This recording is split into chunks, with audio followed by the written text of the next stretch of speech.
On to other news now. He's done it with North Korea, he's done it with the EU, and now he seems to be doing it with Iran. First comes the tough talk and then the climb down. After last week's all-caps tweet threatening Iran with severe consequences, the US President Donald Trump now says he's willing to talk to Tehran without preconditions on how to improve ties between the two countries after he pulled the US out of the 2015 nuclear deal. Only a week ago, Mr. Trump warned Iran that it would suffer serious consequences if it ever threatened the US again. He was reacting to the Iranian President Hassan Rouhani's warning that hostilities between the United States and Iran could lead to the mother of all wars. With anybody, I believe in meeting. The Prime Minister said it better than anybody can say it. Speaking to other people, especially when you're talking about potentials of war and death and famine and lots of other things. You meet. There's nothing wrong with meeting. We met. Dave Clark, the White House editor for The Washington Post, joins me live from Washington for more on the story. Dave, thanks very much for joining us here on WION. It's becoming quite a pattern of aggressive rhetoric followed by a climb down of sorts when it comes to the US president. What do we put this latest change in heart down to? Well, I think it's sort of a continuation of what you're talking about. The president feels sort of emboldened by the recent meetings he's had with North Korea's leader Kim Jong-un and Russian President Vladimir Putin, and he really feels that what he wants to do is sit down with leaders he has a problem with, including Iranian leader Rouhani, and he really just has a lot of faith in his ability, his personal diplomacy.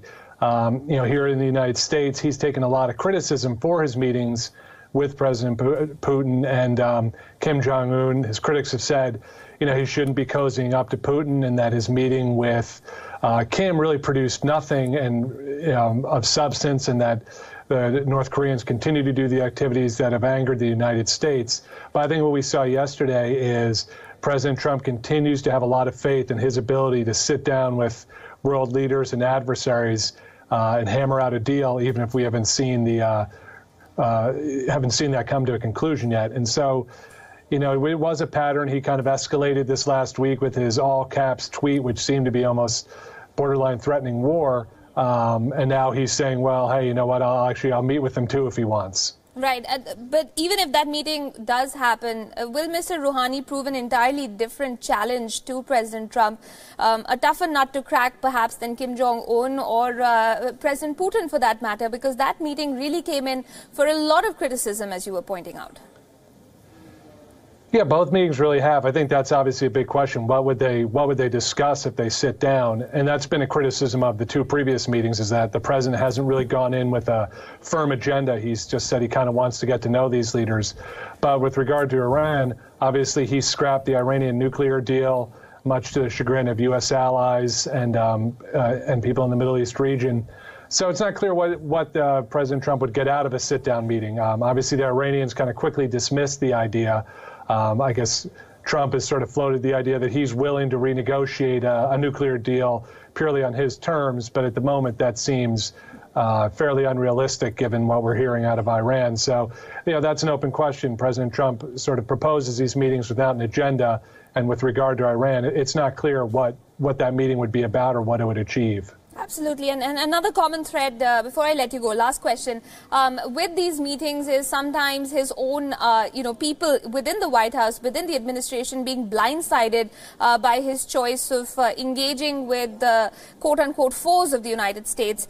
Is that a common thread this time as well? Does the administration seem to have been caught by surprise by, this latest climb down of sorts?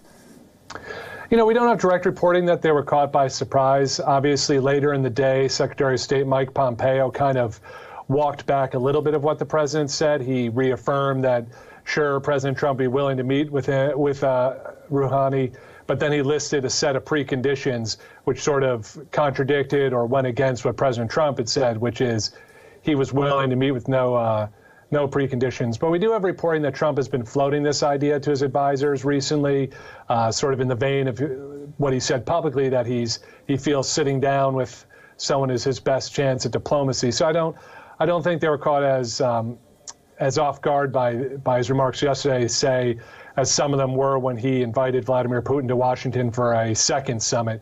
We saw that on kind of happened live with the intelligence director Coates saying on stage during an interview that he had no idea that was going to happen. All right. Dave Clark, thank you very much for joining us on the broadcast and bringing us that perspective from Washington itself. Appreciate you taking out the time.